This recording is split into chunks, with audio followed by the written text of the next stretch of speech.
From beautiful East Tennessee in the foothills of the Smoky Mountains, you are listening to the Sherry Voluntary Show, and I do appreciate you spending your time with me today. We are going to have a little bit of a different episode. I am going to rerun an interview that I was a part of on the show that some of you may have remember, Speaking Freely, that was on the local radio here in Knoxville. And we had the privilege of interviewing Mr. Glenn Jacobs, who just recently won the Knox County mayorship. So congratulations to him, because he's made quite a name for himself in the political arena. I thought we could run this episode and just congratulate him, and also kind of, I guess, thumb our nose in a way at people who are upset that he didn't run as a libertarian. And we are actually going to talk about this, Alan Mosley of the Gold Standard and myself, on our podcast, Postcards from Somalia. So I don't want to go too much into it here, but if you'd like to check that out on thelaunchpadmedia.com, you can do that, and probably a week or two, that episode should be out. So enjoy this, Mr. Glenn Jacobs, and speaking, and take a listen to him and see if you think that he represents some libertarian values. So enjoy. Kane in the house. Woo woo! Mr. Glenn Jacobs here with us in studio. How are you, sir? I'm good. It's good. Really... I get that a lot. You're very tall. Yes. Like, you're taller than I knew you were tall, but you're very tall. Is it all right that I'm scared a little bit? You should be. I don't want to What say is like anything. the cutoff for very tall as opposed to tall? I mean, is there That's a Sherry in question. America, or is it Like sort of 6'5" and beyond. My son is 6'4". Okay. He's very tall for his age. But what are you, like 6'7"? 6'8". 6'8". Jeez. Yeah, that's very tall. And then you have like extremely tall, which is like taller than 7 me, right? feet. Yeah, exactly. Well, we're really glad to have you. I do appreciate Thank you taking you. the time tonight, Thank man. you. I really do. Yeah. But for those of you that don't know, Glenn Jacobs, obviously WWE superstar, but he's also running for mayor in Knox County as Yes, he's sir. running for the Republican nomination. So we're hoping to talk to him a little bit about his campaign and kind of cover that. Before we get into that, though, I do just want to remind everybody, Pure Magic Hotline's always open at 865-888-TALK if you want to ask Glenn a question. And we have, our Facebook stream always going as well. But Glenn, I just wanted to ask you, man, what got you wanting to run? I mean, it's not really often you hear about a wrestler going into politics. So what was your motivation? I hate politics. Yes. Okay. I hate politicians. I think, like most people, and just like everyone else out there, I'm just fed up with the same old. I have had the most wonderful opportunities that I could possibly imagine. I grew up on a farm in rural Missouri, and if you'd have asked me when I was much younger, in high school, earlier than that, would I be able to do all the things that I've been able to do? No way, But because we do enjoy a great deal of freedom in this country, because we do still have one of the freest markets in the world, the freest market in the world, I was able to do that because the opportunities that presented themselves. And yes, I did the work, and yes, I had to overcome obstacles just like everyone else. But in the end, there's opportunity here. I have 2 grandkids. I have a 9-year-old granddaughter and a 2-year-old grandson. I want to make sure that they have that ability. People look at me, he's a professional wrestler. And sometimes maybe people think, well, that's all I can do. I'm very proud of being a WWE superstar, don't get me wrong.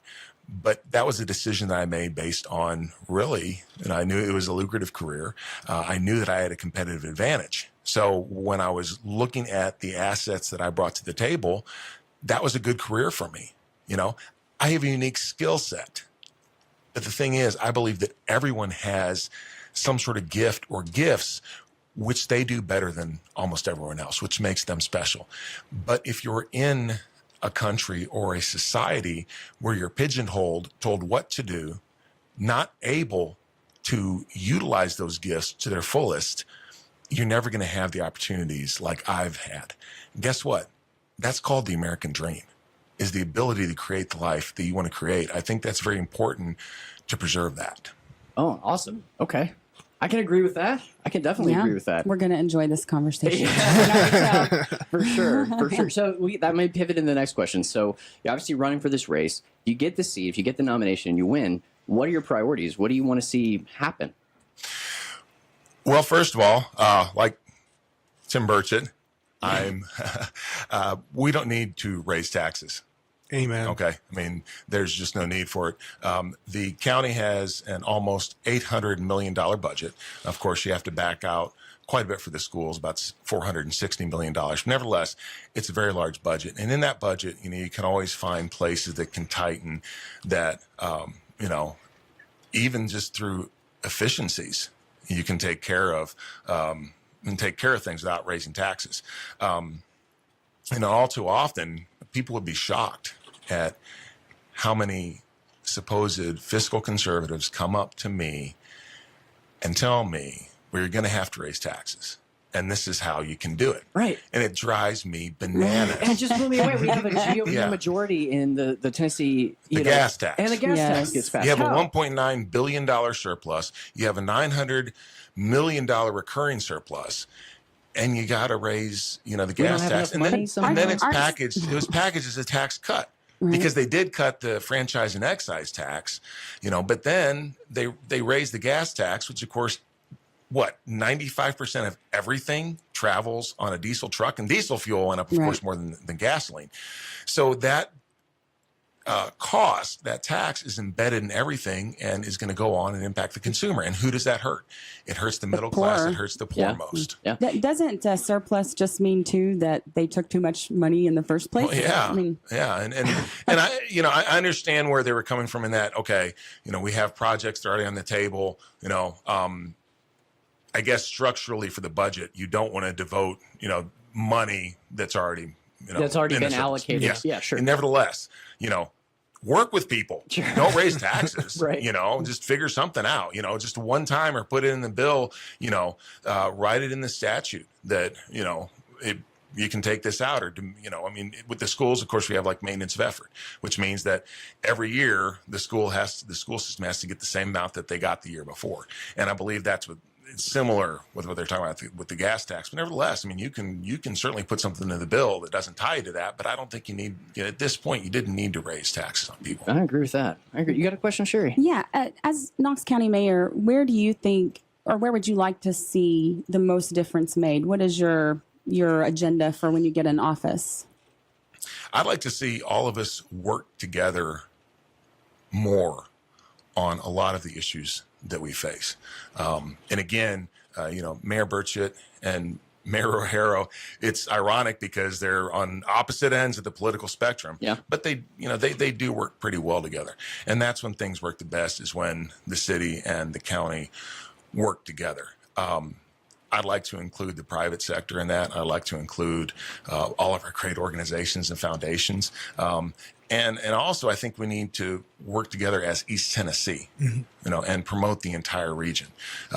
There's some spectacular assets that we have here. There's a lot of things going on in East Tennessee that people don't know about. If you look at our technical between ORNL and UT. Oh, yeah. We have cutting edge technology. Really smart people out there. Really smart people. Yeah. The additive manufacturing, the 3D printing here, it's cutting edge stuff. We have a carbon fiber conference people come from around the world to a carbon fiber conference in Knoxville, Tennessee. Conference for everything. But the thing about it is carbon fiber is going to be aluminum at some point. Once the market's able to bring the price down. That's extremely important. People need to know about those things.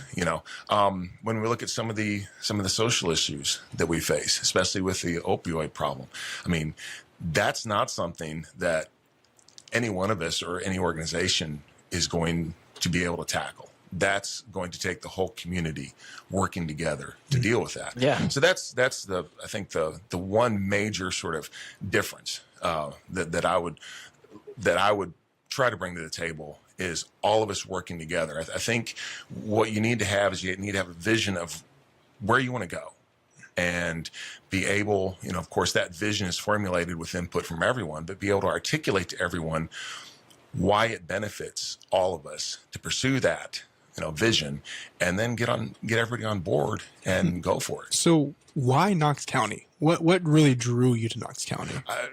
I love Knox County. I travel all over the world with WWE. All right, like what made you end up in Knoxville? Well, my wife is from East Tennessee. She's actually from Johnson City, but I don't know if anyone remembers Cowboys on the Water out in Dandridge. My mother-in-law owned that, so that's how we ended up in this area. Okay, but I love this area. I could literally live anywhere in the country that I wanted because I'm not constrained by a job, which would say I have to live wherever. Sure. But we love it here. And I think it's a wonderful place.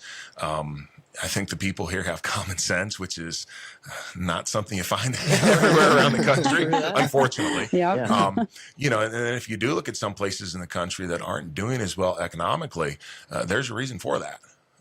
And the reason is because here we have low taxes, because here we do have a business-friendly environment. I read an article saying that there are companies flocking from these high-tax states to these low-tax states. The Southeast is doing very well compared to, especially to the Northeast at this point. The Michigans and New Yorks. Yeah.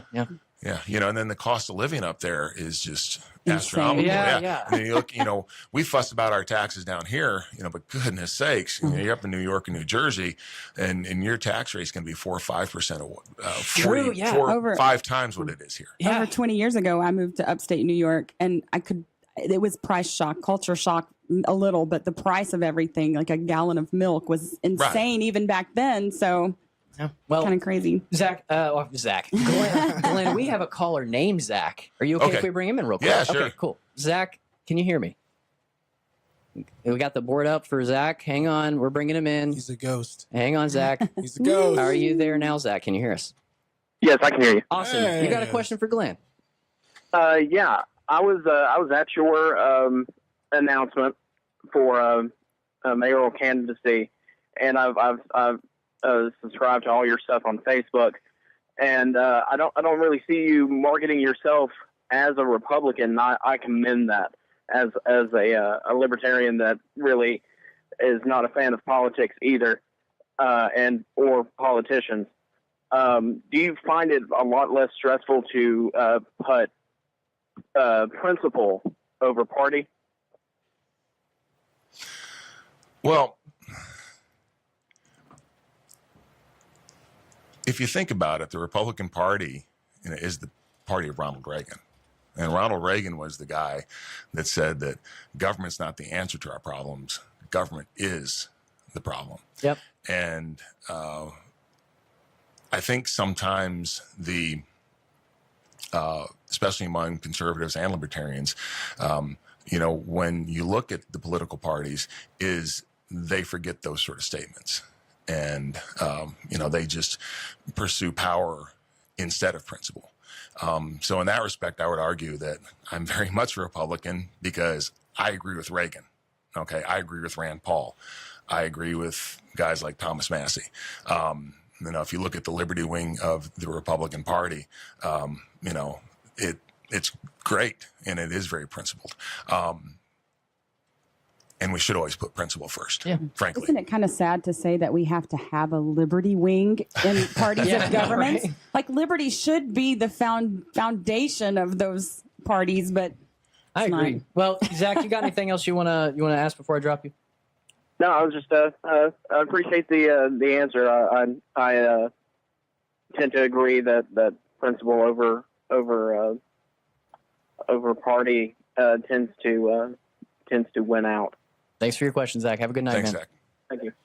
So well said. So yeah, sure. You got a question. So what are your guiding principles of governance? Then what are the most important principles for you? The most important thing is, as much as possible, keep the government out of our dadgum lives. Amen. Like you said, Hallelujah. Lord Acton, of course, was most famous for saying that, power corrupts and absolute power corrupts absolutely. But Lord Acton also said that liberty is not a means to a political end. Liberty itself is the highest political end. And that's what we should be shooting for, and everything that we do as a government, it should all come down to, does this increase the size of government? Does it decrease the size of government? Does it put more regulation on people? Does it limit the choices that people have in their lives? That should be the barometer that we go with. Okay, well said. Well said. Hallelujah. I feel like I need organ music over here and do some sort of dancing. I'm sure the producer could make that happen if Yeah. you really wanted it. Going to That's pretty church. funny. So I do want to ask you, Glenn, and this is something that's been on my mind a lot. So one of the reasons that I kind of moved away from the Republican Party was kind of this protectionism that you see out of the Trump wing. That's, it's kind of a new thing. Right. It's not the Reagan. It's different from the Reagan policy. Kind of going over questions. I know we have a caller on the line who wants to make a comment, but we did have a question before we went that I wanted to air. So I was making that distinction. So you see this protectionist wing kind of popping up in the Republican Party, and it is kind of, and from what I've seen, in opposition to some of those free trade values that you espouse. So how do you feel like you going in as a big free trade guy into this party? Do you think you're going to face any opposition, any issues? Do you have any comments on that situation? First of all, I absolutely agree with things like, let's get the heck out of NAFTA. Yeah. Okay. Yeah. Yes. The U.S. Constitution, NAFTA has like 1,900 pages. All right. 1,400 of those lists the tariff levels, I believe. The U.S. Constitution is essentially a free trade agreement. It created a gigantic free trade zone known as America. And I think it took 53 words to do that. Okay. What we need to do is unleash the American worker. That's what we need to do. We need to allow people to become entrepreneurs again, unleash the entrepreneurial spirit. And if you do that, I mean, my goodness, that's what made us great. Yeah. The heights will climb. Cut the corporate tax. I love that. Okay. Amazing. Let corporations be able to make money here and reinvest that money here. Get rid of some of these stupid regulations on small business. Small business is the engine of our economy. Every time the government tries to help small business, what it means is I got to fill out I own a small business. Yeah. I got to fill out another form. I have to do this. I have to do that. And then if I don't do it, I get penalized. Stop it. Okay. Your help isn't helping. let Just business want more money work. in government, right? And if you look at all these interventions in the market, even things like minimum wage, I mean, what does that do? That hurts poor people because they can't get on the bottom rung of the economic ladder to climb it. Okay. All of these things that sometimes are done with the best of intentions, they cause the market to work a little less effectively. In aggregate, then that's a real drag on the market. Gotcha. So my solution is, get out of NAFTA, get out of some of the other stuff that we're doing that we pay other countries, our tax money to other countries. I do not understand that for the life of me. And unleash America. Love it. And let us get back to work and let us do what we do best. Kane 2020 unleash the American worker. I like that. I'm on board, yo. I might actually vote. Right. That's I like that. I really do. So that's more. We talk national. So in Knox County, is there anything going on in Knox County from what you understand that is that pull on those small businesses? Anything from a county level that we could change to make it easier for these entrepreneurs? Lowering taxes is probably a good start, right? Anything county taxes. But. Yeah. It's funny. Just look at the permitting process, and luckily the county is much more streamlined than the city is. Gotcha. But, like with the city, the permitting process can be quite intrusive. Arduous. Yes, exactly. And I also, feel, and they actually do a pretty good job of this. The county government does is, let's help people start businesses in that. Let's help them navigate some of this regulatory framework instead of, what you see in other places is it's almost like a game of gotcha, where you don't comply with the regulation because you don't know or whatever happens. And they do a very good job of that here, in that respect. I think that overall, what we need to do is not only with the businesses that are already here, make sure that they stay happy and want to remain here. But of course, we need to attract more business here. Sure. We need to promote our region more, which can be done. Again, this is a great region. If you look at all the assets that we have, I mean, we're quickly becoming an outdoor recreational hub. Yeah, it's Yeah. awesome. Destination. That's And awesome. it really is. And I would actually say that would be the thing that I would identify the most. Once we dig down, I'm sure we could find some stuff. Sure. But from sort of a 30,000 foot view, it's let's promote East Tennessee. Oh, makes sense. Let's bring jobs here by, getting business to come here, make sure people realize what a great place this is, how business friendly we are, and the opportunities that are here. When people ask me what my vision for the county is, I'm a free market guy, so Sure. I can't say, well, I want us to be this or I want us to be that. What I want us to be is a place where entrepreneurs know that if you have a dream, that's the place where it can become reality. Like it. Awesome. I like Digging it. So let's bring the caller in. Randy's got a comment he wanted to bring in here. Randy, can you hear us? Yes, I can. Thank you, Josh. Yeah. What's going on? I just wanted to, first of all, thank you for being so passionate about liberty and individual freedoms and doing this show and all. And I also wanted to thank Glenn. Years ago, I heard a wise man say, speak to convey, not to convince. And Glenn, I think you do a fantastic job of that. I think you really bring out people's individual and intellectual honesty. You ask a lot of straightforward questions.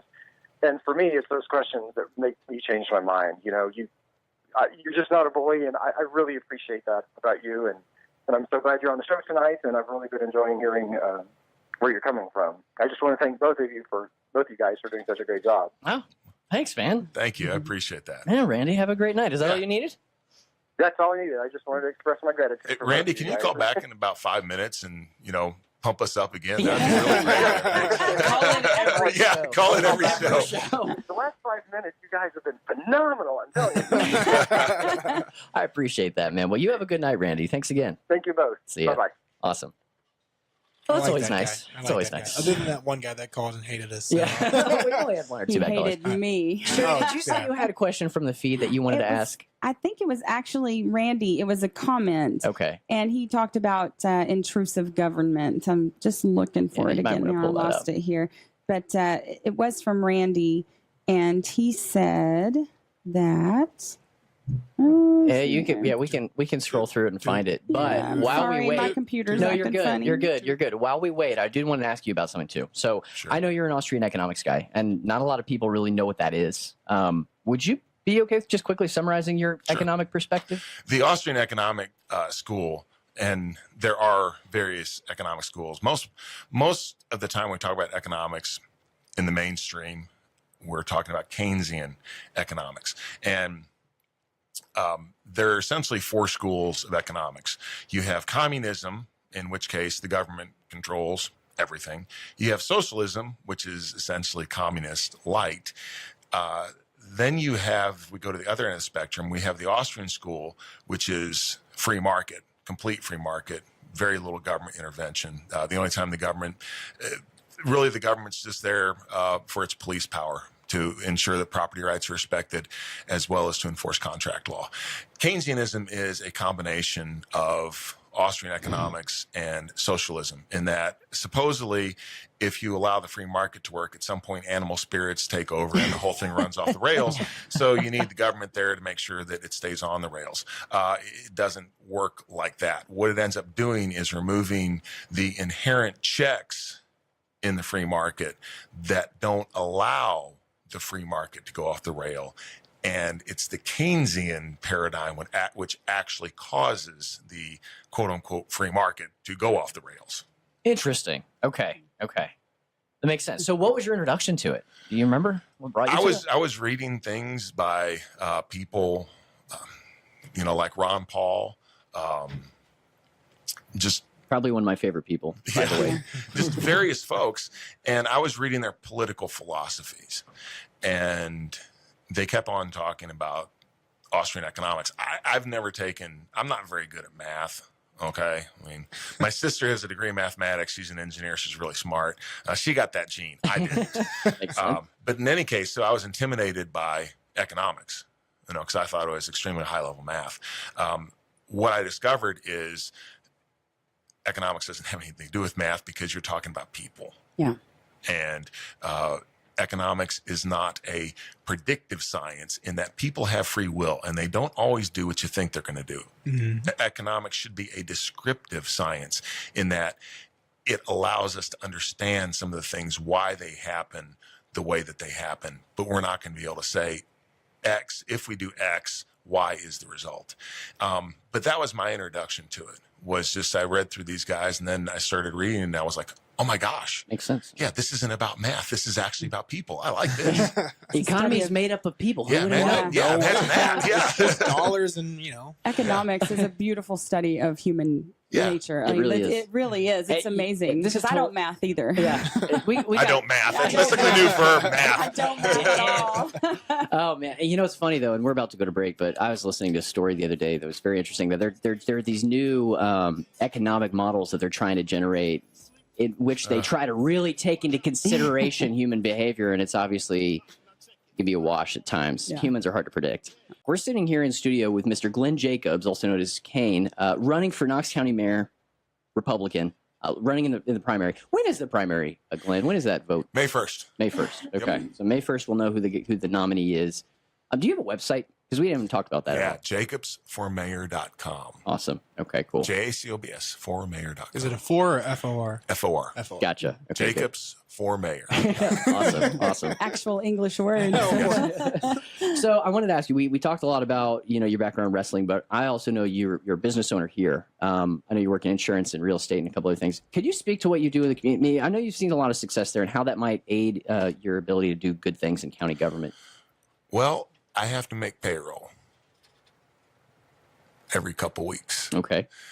And what that means is I understand budgets. I understand that you have to bring some money in before you pay money out. Sure. And you have to look at your budget and make decisions about, can we afford this? And even if we can't afford it, do we need it?